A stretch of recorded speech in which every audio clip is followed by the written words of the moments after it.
Yes, we are live now. एक बार confirm करा दीजिएगा एवरीथिंग इज क्लियर नाउ, किसी प्रकार की कोई प्रॉब्लम तो नहीं है, ताकि हम हमारे आज फर्स्ट एफएलटी का सॉल्यूशन आपको अवेलेबल करा सके।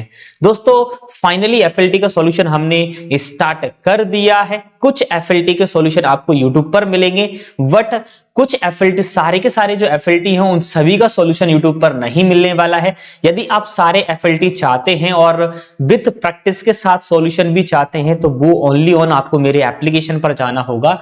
ये एप्लीकेशन की लिंक है, चाहो तो आप, ये मेरा एप्लीकेशन है जिसकी लिंक वीडियो के डिस्क्रिप्शन में अवेलेबल है जी। अच्छा जी जी जी, बहुत सुंदर सुंदर सब लोगों ने कमेंट कर दिया है कि एवरीथिंग इज क्लियर नाउ। चलेगा, ये सीपीसीटी का कोर्स है, चाहिए तो कोई ले सकता है। और ये दोस्तों हमारे मेक के लिए एफएलटी है, बहुत ही सुंदर चीज ये अवेलेबल है। आप बहुत कम समय में अपना एग्जाम क्वालिफाई कर सकते हैं इसकी मदद से। यस जी, ये ग्रुप 4 का कोर्स है। अगर किसी ने ग्रुप 4 का एग्जाम दे रहा है, किसी ने फॉर्म फिल किया है, तो वो इस कोर्स को भी ज्वाइन कर सकता है, उसे समस्या नहीं आएगी। ये एप्लीकेशन है जिसे जस्ट इंस्टॉल कर लीजिएगा, यही आपको हमारे एफएलटी मिलने वाले हैं। यस जी, जवाब दीजिएगा हमारे पहले प्रश्न का, फटाफट से जवाब दीजिएगा दोस्तों, फटाफट से जवाब दीजिएगा। क्या बोल रहा है? विकल्पों के रूप में भी जाना जाता है। Choose are also refer to as, मतलब विकल्प के रूप में किसे बोलते हैं, या फिर ऐसे समझ लीजिएगा कि विकल्प का दूसरा नाम क्या होता है, ये आपको क्वेश्चन पूछ रहा है।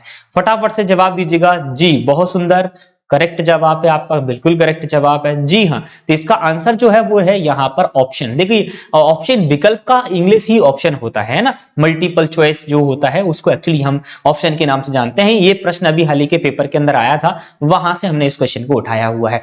एग्जिट का मीनिंग आप जानते हैं दोस्तों, बट यहाँ आंसर तो ऑप्शन हो गया। एग्जिट का मतलब होता है बाहर निकलना। बूट का मीनिंग होता है कंप्यूटर को स्टार्ट करने की जो प्रोसेस होती है उसे बूट कहते हैं। फोल्डर एक ऐसी जगह है जहां आप मल्टीपल फाइल्स को स्टोर करके रख सकते हैं। जो हमारी फाइल्स होती हैं, दो या दो से अधिक, उन्हें स्टोर करके रखने का जो काम होता है वो एक्चुअली फोल्डर का होता है ना जी।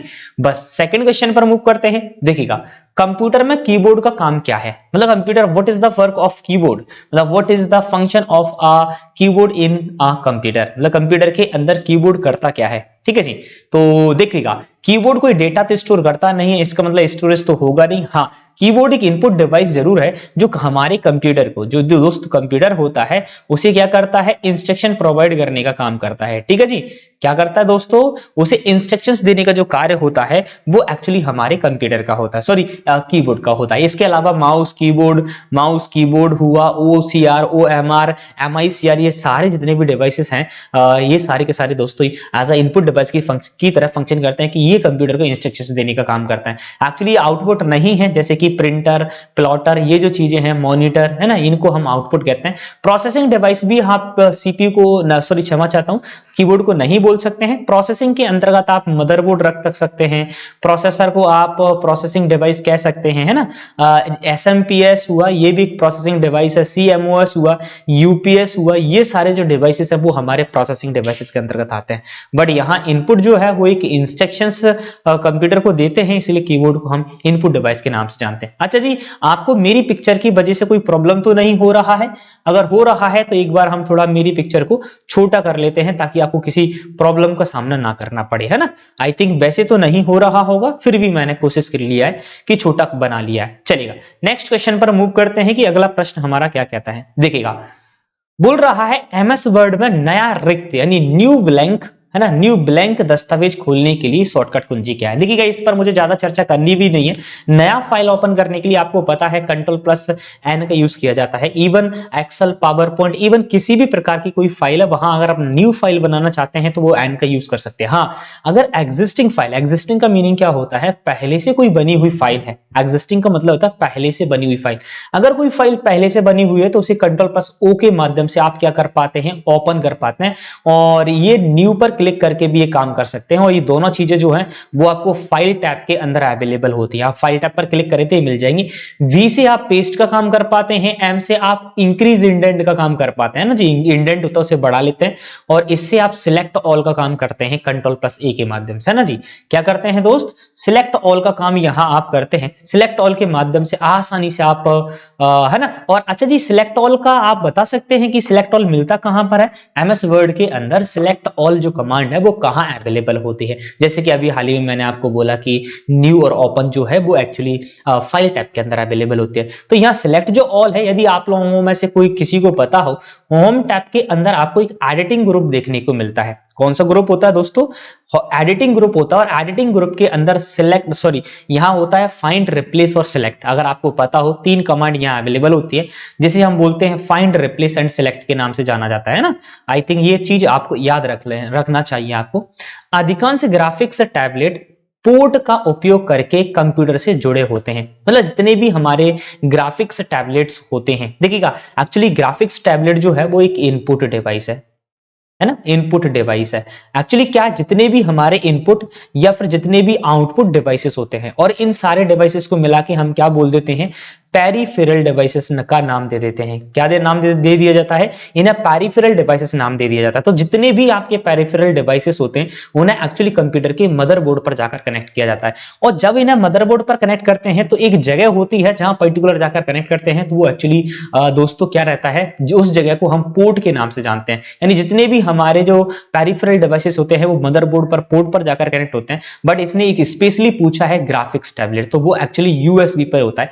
और 99% आजकल के जितने डिवाइस हैं, चाहे कैमरा ले लीजिएगा, keyboard, mouse, even pen drive ले लीजिएगा, इवन आपका एसडी कार्ड, हर एक प्रकार का जितना भी डिवाइसेस होते हैं वो ज्यादातर एक्चुअली यूएसबी पर ही कनेक्टेड है। जैसे कि मैं अभी ये टैबलेट जो यूज कर रहा हूं वो भी एक्चुअली मेरे यूएसबी डिवाइसेस पर ही कनेक्टेड है। इधर इस साइड जो है वो माइक्रो यूएसबी है और उस साइड जो है यूएसबी ए है ना। और यूएसबी के कितने यूएसबी के जो टाइप होते हैं वो USB type A, USB type B और एक होता है यूएसबी टाइप सी। सी को तो मालूम आपको होगा, जैसे कि हम जब चार्जिंग करते हैं मोबाइल चार्जर का पॉइंट होता है इस प्रकार का, आपने देखा होगा आपके मोबाइल चार्जर का भी पॉइंट होगा, इस प्रकार का पॉइंट होता है। वो टाइप कौन सा होता है जी? सी टाइप का होता है ना, जिसके अंदर 24 पिन होते हैं। और टाइप ए और बी के अंदर एक्चुअली 4 पिन होती हैं, ये याद रखिएगा, ठीक है। तो ये मीनिंग थोड़ा सा है। और यहाँ सीरियल पोर्ट भी पोर्ट होता है। PS2 पोर्ट पर आप कीबोर्ड और माउस दोनों कनेक्ट कर पाते हैं, है ना, चलेगा, जिसे पर्सनल सिस्टम पोर्ट कहते हैं। और पैरेलल पोर्ट पर आप मॉडेम को कनेक्ट, क्षमा चाहता हूं, पैरेलल पोर्ट को आप प्रिंटर वगैरह कनेक्ट करने के लिए आप पैरेलल पोर्ट का यूज करते हैं। और एक्चुअली जो मॉडेम होता है हमारा एक्सटर्नल मॉडेम, है ना, एक्सटर्नल मॉडेम को कनेक्ट करने के लिए आप यहाँ सीरियल पोर्ट का प्रयोग करते हैं। तो एक्चुअली यहाँ देखोगे जी, यहाँ मैं आपको बेहतर तरीके से हर एक ऑप्शन को डिटेल्ड में क्लियर कर रहा हूं। बस आप थोड़ा सा लाइक बटन आपने हिट नहीं किया, जल्दी से लाइक बटन हिट कर दीजिएगा और थोड़ा बच्चों के साथ क्लास को शेयर भी कर दीजिएगा यार, बिना शेयर करे काम नहीं चलेगा, है ना, चलेगा। अरे यार थोड़ी हेल्प करा दीजिएगा बच्चों। MS एक्सेल में कौन सा फंक्शन एक संख्या का रिवर्स हाइपरबोलिक कोसाइन देता है? अच्छा जी, जब मैं आपको फंक्शन पढ़ाऊंगा या फिर मैंने जब फंक्शन पढ़ाए हैं तो वहां मैंने आपको बताया है कि इस प्रकार के क्वेश्चंस को आपको कैसे डील करना है। उसके लिए अगर आप मेरे पेड बैच के अंदर हैं तो वहां आपने देख लिया होगा, और या फिर आपने इससे पहले मैंने एक्चुअली MS एक्सेल फंक्शन की एक वीडियो अपलोड करी है, वहां भी ये आपको अवेलेबल हो जाएंगे जो मैं ये बता रहा हूं। देखिएगा, जितने भी हमारे टिग्नोमेट्री वाले फंक्शन है, जैसे कि यहाँ कॉस, देखो कहां से स्टार्ट होते हैं, टिग्नोमेट्री जो है वो किस पर बेस्ड है, साइन हुआ, कॉस, टेन, कॉट, है ना, सेक और कॉसेक, आपका पूरा का पूरा टिग्नोमेट्री इन्हीं पर बेस्ड है। और कभी भी आपको दो वर्ड कभी दिखाई दे, हाइपरबोलिक और एक वर्ड आपको दिखाई दे, एक्चुअली एक हाइपरबोलिक वर्ड दिखाई दे और एक्चुअली एक वर्ड और है यार, सेम्बोलिक, है ना, हाइपरबोलिक और आर्क। हाँ जी, आ गया आर्क।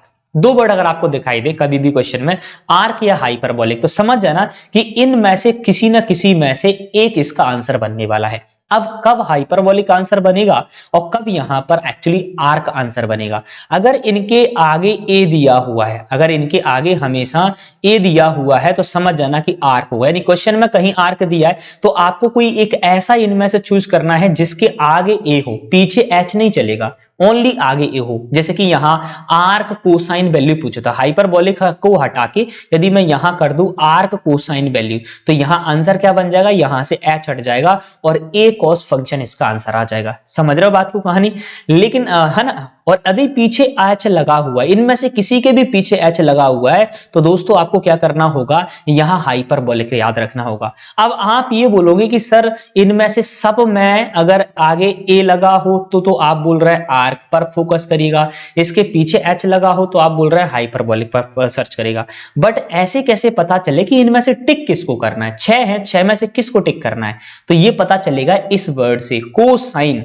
जहां पर पहले को दिखे, जो भी वर्ड दिखे, को यानी कॉस, साइन मतलब साइन, टेन दिखे टेन, कॉट दिखे कॉट, सेक दिखे सेक और कोसेक दिखे तो कोसेक। बात समझ में आ रही है? जो वर्ड यहां आपको दिखाई दे उस वर्ड को इसके अंदर इंक्लूड कर लेना है। इसका मतलब इसका आंसर जो होगा ए कॉस एच होगा, जो कि क्या करता है, cosine value, hyperbolic cosine value return करता है ना। आशा करता हूं कि आपको क्लियरली यह समझ में आ गया होगा कि इन सारे क्वेश्चंस को कैसे डील करना है। प्रत्येक को रट्टा यहां नहीं मारना है, आपको हर एक प्रश्न को यहां पर डील करना है अपने अनुसार, ठीक है जी। तो ये थोड़ा सा आपको याद रखना होगा, है ना। चलो जी, नीचे दिए गए हेक्साडेसिमल संख्या को आपको क्या करना है, बाइनरी में कन्वर्ट करना है। ये जो हेक्साडेसिमल दिया हुआ है इसका बाइनरी आपको बनाना है ना, स्वाभाविक सी बात है। चलो जी, इसका बनाने के लिए आपको सिंपल सा काम करना है, ये जो नंबर दिए हैं इनको आपको अलग अलग लिख लेना है इस प्रकार से।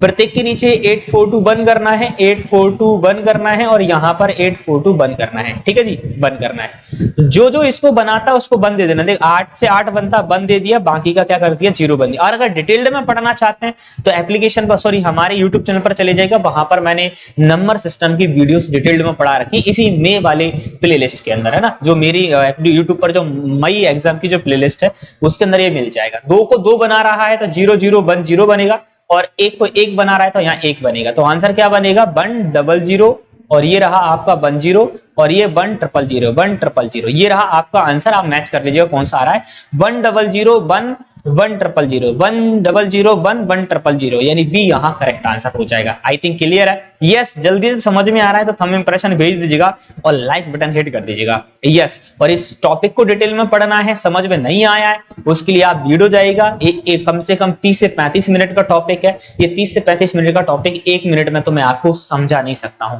बात समझ रहा हो, तो आपको वो 30 से 35 मिनट देने ही होंगे। निम्नलिखित में से कौन सी भाषा कंप्यूटर द्वारा समझी और क्रियान्वित की जाती है? ऐसी कौन सी भाषा है, निम्नलिखित में से कौन सी भाषा कंप्यूटर द्वारा समझी और क्रियान्वित की जाती है? तो देखो जी, यहाँ मशीन लैंग्वेज होती है जो कि मशीन के द्वारा चलाई जाती है, जिसको एक्चुअली हम बाइनरी लैंग्वेज के नाम से भी जानते हैं, और जिसे लो लेवल लैंग्वेज भी कहा जाता है, और इसे हम मशीन फ्रेंडली भाषा कहते हैं, या फिर इसे इंडिपेंडेंट भाषा भी कहा जाता है। मशीन इंडिपेंडेंट भाषा भी कहते हैं, मतलब ये मशीन डिपेंड्स, और ये मशीन डिपेंडेंट भाषा होती है जो मशीन पर डिपेंडेंट होती है, इसे यूजर की आवश्यकता नहीं होती है ना जी। मिडिल लेवल लैंग्वेज सी को कहते हैं। हाई लेवल लैंग्वेज बहुत सारी हैं दोस्तों, जैसे कि जावा, C++, है ना, HTML, ये सारी हाई लेवल लैंग्वेज होती हैं। असेंबली लैंग्वेज को एक्चुअली सिंबॉलिक लैंग्वेज भी कहते हैं, और रसमस के द्वारा इसका डेवलप भी किया गया था। हाँ, हिस्ट्री से CPCT के अंदर प्रश्न आते हैं तो आप ये ना सोचिएगा कि हिस्ट्री पढ़ने की आवश्यकता नहीं है, चलेगा। को परावैंगनी प्रकाश की नहीं बल्कि उच्च वोल्टेज की आवश्यकता होती है, जिसे पूरे सर्किट के बजाय प्रत्येक मेमोरी सेल पर अलग से लागू किया जाता है। मतलब ऐसी कौन सी मेमोरी होती है जिसे परावैंगनी किरणों की आवश्यकता नहीं होती है, उच्च वोल्टेज की आवश्यकता होती है। तो आपको पता है दोस्तों, हमारी जो डबल EEPROM होती है, डबल EEPROM, ये एक्चुअली क्या होती है, इलेक्ट्रिसिटी में काम करती है। लेकिन यहां पर EEPROM की बात करते हैं, परावैंगनी से डेटा को डिलीट करती है, but electrically erasable programmable read only memory ऐसी होती है जिसमें से यहां से डेटा को इरेज करने के लिए उच्च वोल्टेज की आवश्यकता होती है, मतलब लाइट की आवश्यकता होती है। और ये दोनों रोम ऐसी रोम होती हैं, EEPROM और डबल EEPROM, इनके अंदर से आप डेटा को हटा सकते हैं, दोबारा से रख सकते हैं, रीराइटेबल वाला सेक्शन यहां आप कर सकते हैं। मतलब जो आपका पहले से डेटा है उसे आप इरेज कर सकते हैं, दोबारा से नया डेटा आप वहां पर रख सकते हैं, है ना। और अल्ट्रावायलेट रे की आवश्यकता कहां होती है, EEPROM के अंदर, और यहां पर इलेक्ट्रिसिटी की आवश्यकता होती है, इसलिए आंसर हो जाएगा। फ्लैश मेमोरी में कोई आवश्यकता नहीं होती है। हाँ, प्रोग्रामेबल रीड ओनली मेमोरी जो PROM है ना दोस्तों, इसमें से तो आप डेटा इरेज कर ही नहीं सकते। अगर यहां से आप डेटा इरेज नहीं कर सकते तो फिर आपको किसी चीज की आवश्यकता तो यहाँ हो ही नहीं सकती, है ना।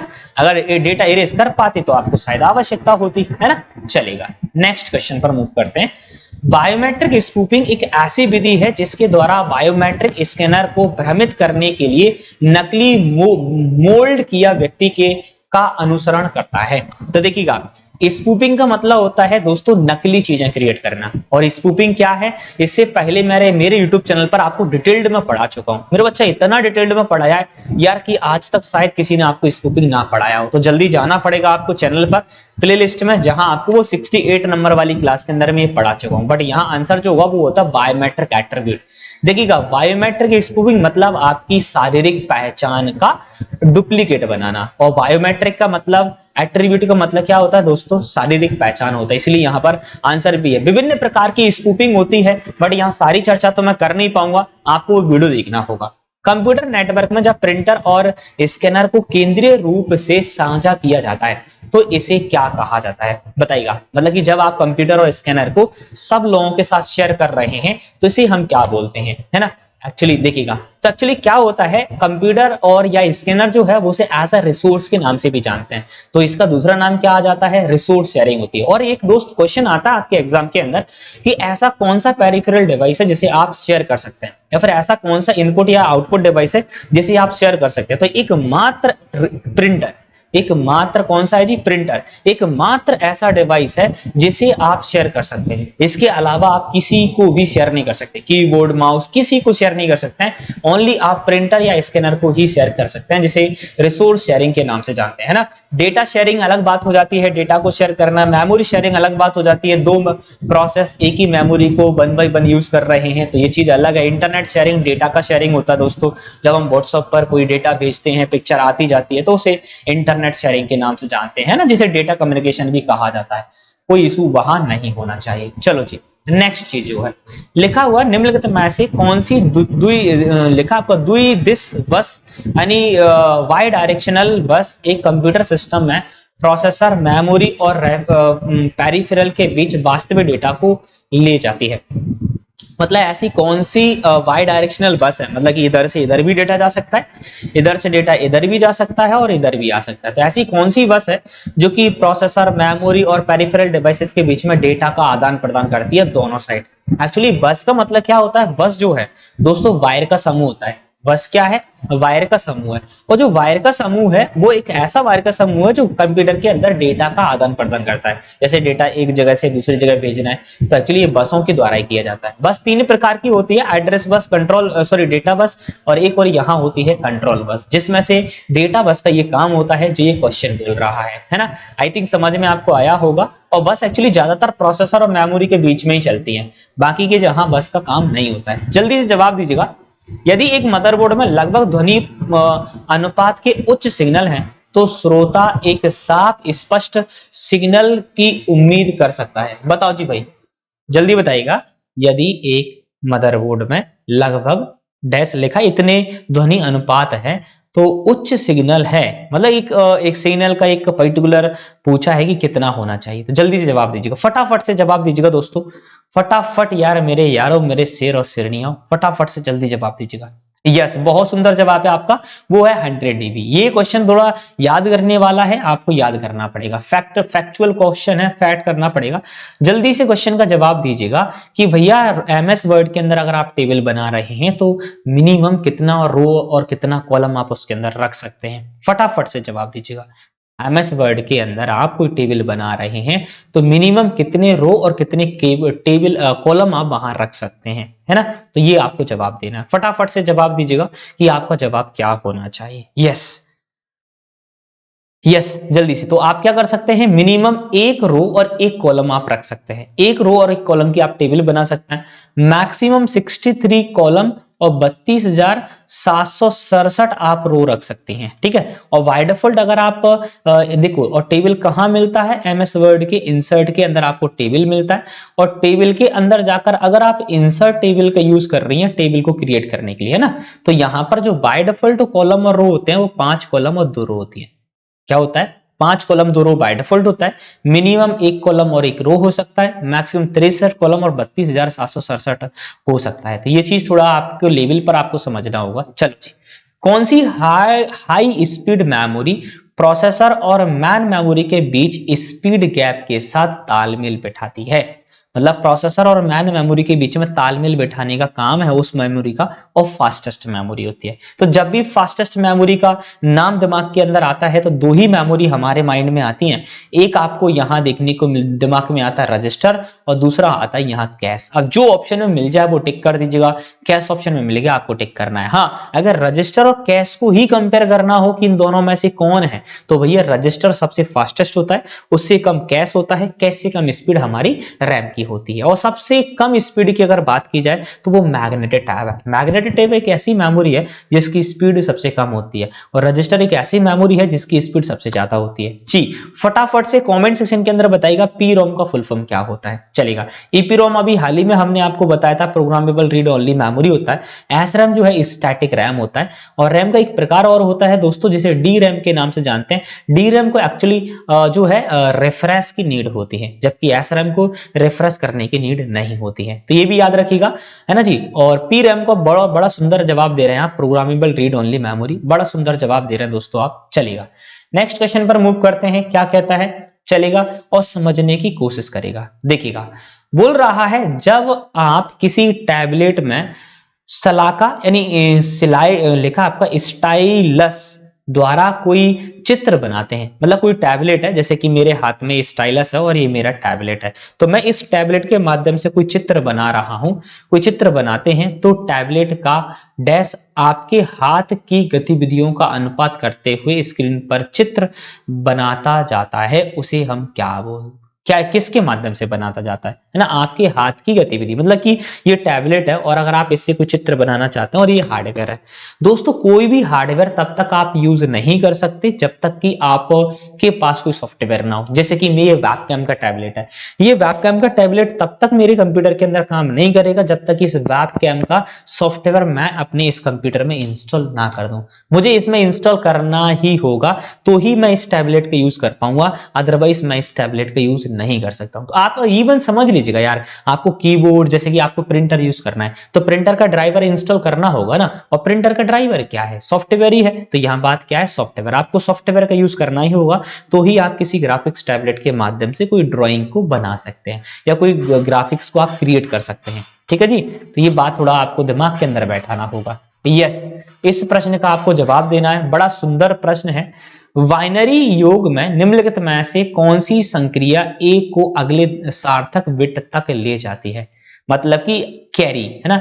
इन बाइनरी एडिशन, मतलब बाइनरी का ऐसा कौन सा जोड़ है जिसके अंदर एक कैरी बनता है और वो कैरी नेक्स्ट डिजिट पर मूव कर जाता है ना। मतलब आपको पता है यार, जैसे कि मैं यहाँ 66 और 96 को ऐड करूंगा तो 6 6 12 बनेगा का 2 और कैरी बना 1 जिसने आगे फॉरवर्ड हो गया कि नहीं हो गया। ऐसे ये बोल रहा है कि भाई बाइनरी का ऐसा कौन सा एडिशन है जिसके अंदर कैरी 1 बनता है। तो सुनो जी, कभी अगर आपको बाइनरी का ऐड पूछ लिया जाए तो वहां 1 + 1 एक ऐसा नंबर है जो आंसर 0 देता है बट 1 कैरी देता है जो कि आगे फॉरवर्ड होता है।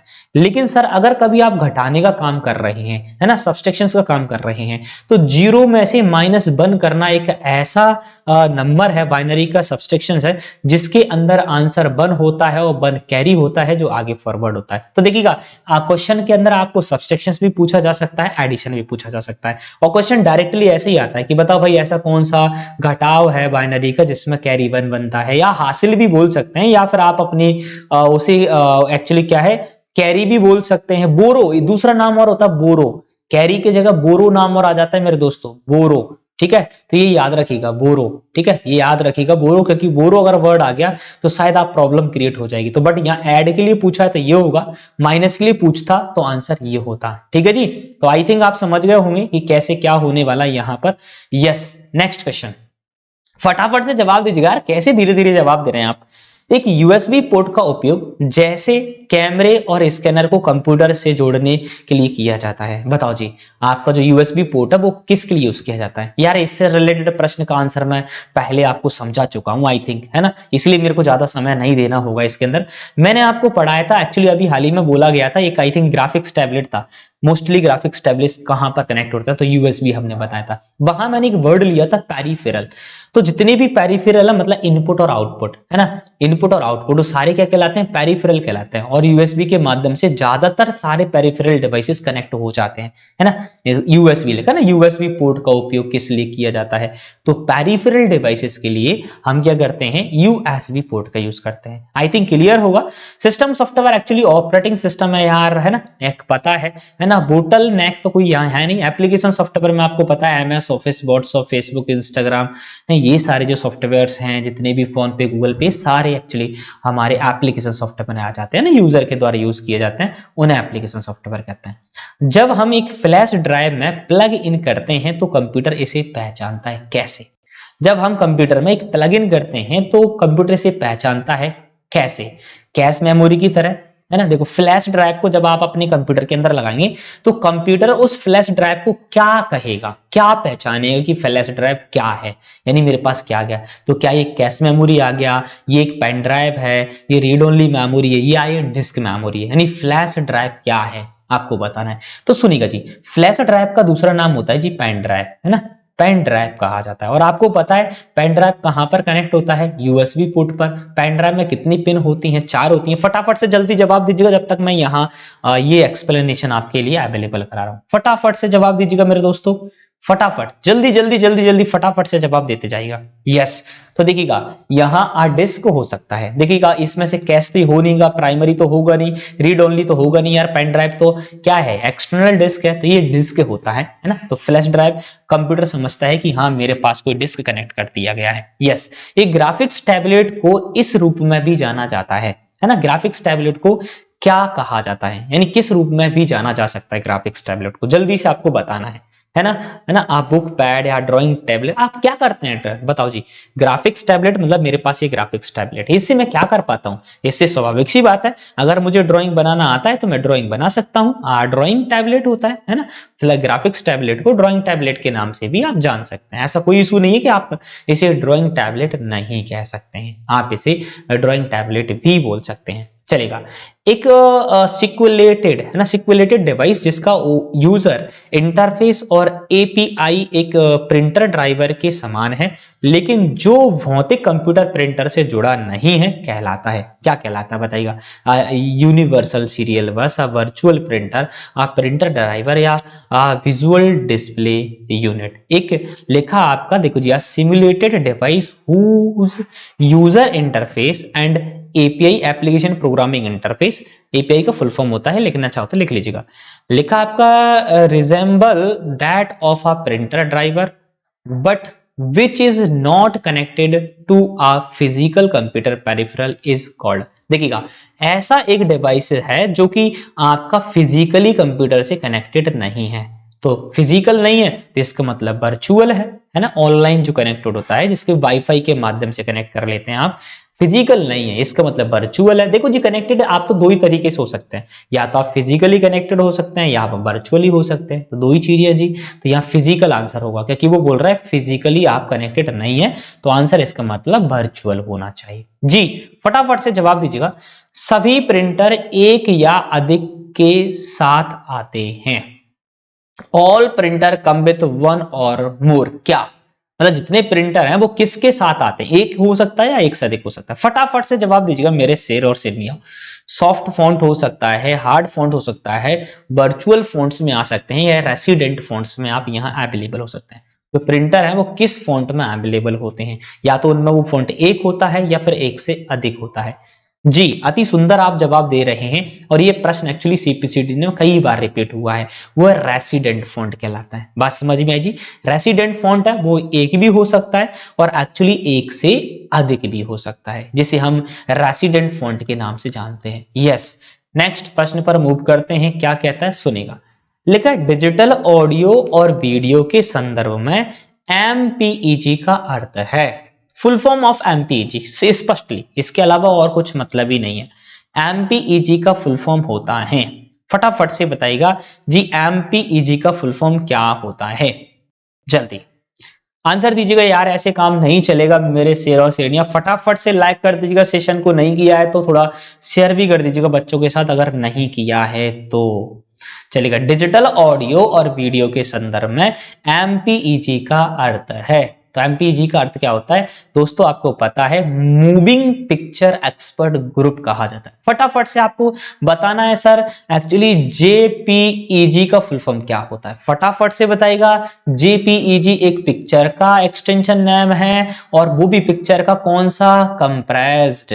मेरे दोस्तों कभी आपसे आए पूछा जाए कि पिक्चर का कौन सा कंप्रेस्ड एक्सटेंशन नेम है, तो वो जेपीजी। और कौन सा पिक्चर का कंप्रेस्ड एक्सटेंशन नेम नहीं है, पिक्चर का कंप्रेस्ड एक्सटेंशन नेम नहीं है, जेपीजी नहीं है, ठीक है जी। देन इसके बाद पीएनजी नहीं है ना, और एक TIFF नहीं है। ये 3 ऐसे एक्सटेंशन नेम है, जैसे कि text image file format TIFF का है, पीएनजी पोर्टेबल नेटवर्क ग्राफिक्स है, जेपीजी ज्वाइंट फोटोग्राफिक कहलाता है, ठीक है, ग्रुप कहलाता है। तो ये जो चीजें हैं दोस्तों इन्हें आप याद रखना है ना, चलेगा। तो ये कंप्रेस्ड नहीं है, और आप बड़ा सुंदर जवाब दे रहे हैं, ज्वाइंट फोटोग्राफिक एक्सपर्ट ग्रुप। जी हाँ, आज मैं आपके नाम नहीं ले रहा हूं दोस्तों, इसके लिए नाराज मत होइएगा, है ना, चलेगा, सुंदर बात, आगे बढ़िएगा। बढ़ते हैं आगे, क्लास ए की एपीआई क्लास ए की IBP4 is address IP address range से तक होती है। मतलब IPv4 के अंदर जो आपने वैल्यू है प्रत्येक ब्लॉक की, उसे 5 पार्ट्स के अंदर तोड़ दिया है, ABCDE रेंज के अंदर, आपको पता होगा, ठीक है। जैसे मैं बता देता हूँ, IPv4 के अंदर आप 0 से 255 तक का कोई भी नंबर रख सकते हैं किसी भी ब्लॉक के अंदर, है ना। अब इन नंबर को आपने क्या कर रखा है, ABCDE 5 रेंज में तोड़ रखा है। तो यहां पर 1 से, है ना, 0 से 126 या फिर 127 भी आप यहां रख सकते हैं, कोई दिक्कत नहीं है। 126 तक आप क्या ए क्लास में रखते हैं, मतलब कि IPv4 को 5 क्लास में तोड़ दिया गया, और उसमें से 0 से 126 तक के नंबर ए क्लास में होते हैं, है ना। 128 से दोस्तों 191 तक के नंबर क्लास बी में होते हैं, 192 से 223 तक के जो नंबर हैं वो आपके क्लास सी में होते हैं, और 224 से 39 तक के जो नंबर हैं वो क्लास डी में होते हैं, और 240 से लेकर 255 तक के नंबर है वो क्लास ई में होते हैं, ये भी याद रखिएगा। हाँ, इसमें से क्लास डी का जो यूज होता है वो ब्रॉडकास्टिंग के लिए होता है, मल्टीकास्टिंग के लिए होता है ना, ब्रॉडकास्टिंग हुआ, मल्टीकास्टिंग हुआ, इसके लिए करते हैं। क्लास ई का यूज है वो साइंटिफिक पर्पस के लिए करते हैं, रिसर्च सेंटर में किया जाता है, और क्लास ए बी सी का यूज जो होता है वो पब्लिक यूज होता है। तो कभी कभी आपसे इन क्लासेस का यूज भी पूछ लेते हैं, तो यहाँ आंसर आप डी आराम से टिक कर देंगे, क्योंकि क्लास ए का जो है लास्ट 26 तक जाता है ना। क्या बात, सुंदर बात है ना दोस्त, कोई दिक्कत तो नहीं है ना, चलेगा। नेक्स्ट क्वेश्चन पर मूव करते हैं।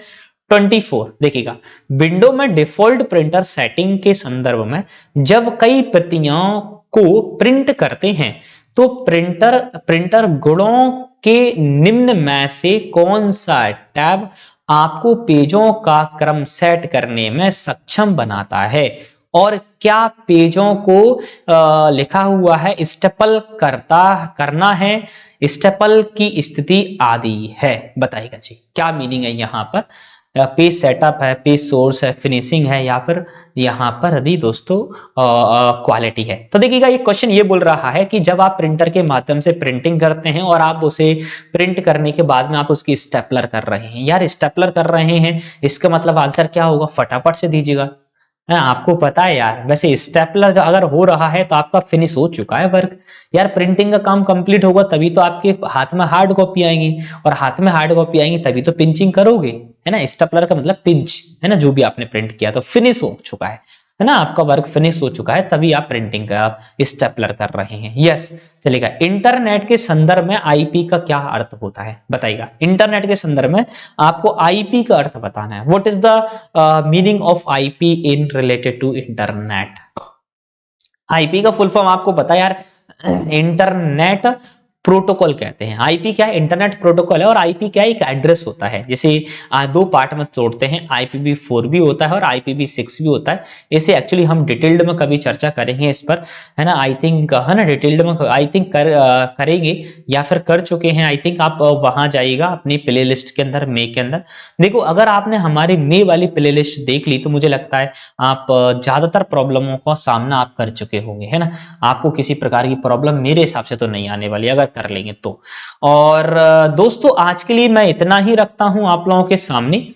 कल हम इसी टॉपिक को आगे रखेंगे, लेकिन आप टेंशन मत लीजिएगा, जो एफएलटी का हम सॉल्यूशन आपको दे रहे हैं कुछ एफएलटीज जो इंपॉर्टेंट है उनका सॉल्यूशन यूट्यूब पर अवेलेबल कराएंगे, लेकिन कंप्लीटली एफएलटी का सॉल्यूशन देंगे, मतलब मैथ रीजनिंग भी देंगे और 52 एक ही दिन में ये चीजें कंप्लीट करेंगे। मैथ रीजनिंग का भैया अलग से वीडियो आपको अपलोड करेंगे रिकॉर्डेड फॉर्मेट में, लेकिन मैं यहाँ लाइव लेकर आऊंगा, बट एक बार में 52 क्वेश्चन सॉल्व करेंगे। बट आज इतना ही रख रहा हूं मैं, ठीक है। कल मिलते हैं दोस्तों इन्हीं टॉपिक के साथ, अगले एफएलटी के साथ दोस्त, है ना जी। तो मुस्कुराते रहेगा, पढ़ते रहेगा, और सीपीसीटी का 100% सिलेक्शन चाहते हैं तो ये कोर्स आप लोगों के लिए है। और अगर आपने कोर्स पढ़ लिया है और आप चाहते हैं वो प्रश्न जो आपके एग्जाम में आए, तो ये टास्क सीरीज आपके लिए है, ठीक है जी। और किसी ने ग्रुप 4 का फॉर्म डाला है तो उसके लिए ये है, और ये सारे कोर्सेज मेरे इस एप्लीकेशन पर मिलेंगे, जिसकी लिंक वीडियो के डिस्क्रिप्शन में अवेलेबल है ना जी। और चाहो तो आप हमें सोशल मीडिया पर हैंडल फॉलो कर सकते हो। हाँ, डिस्क्रिप्शन में हमारे एक चैनल की लिंक अवेलेबल है, जहां पर आपको प्रोडक्ट के बारे में सारी इंफॉर्मेशन दी जाती है। आप चाहो तो उसे भी चेकआउट कर सकते हो, उसे भी देख सकते हो, ठीक है जी। Thank you so much. मिलता आपका भाई कल इसी समय पर, और धमाकेदार सेशन के साथ, अगले एफएलटी के साथ। जी हाँ, तो सेशन पर नए हो या फिर अभी तक लाइक नहीं किया है तो फटाफट से लाइक कर दो यार, शेयर नहीं किया तो फटाफट से शेयर कर दीजिएगा, और चैनल पर नए हो तो फटाफट से दोस्तों सब्सक्राइब कर लीजिएगा, उससे लेटेस्ट वीडियो का इन्फॉर्मेशन आपको मिल जाएगा। मुस्कुराते रहेगा, पढ़ते रहेगा, ताकि आपके माता पिता की जो फिक्र है वो फक्र में कन्वर्ट हो जाए। Thank you.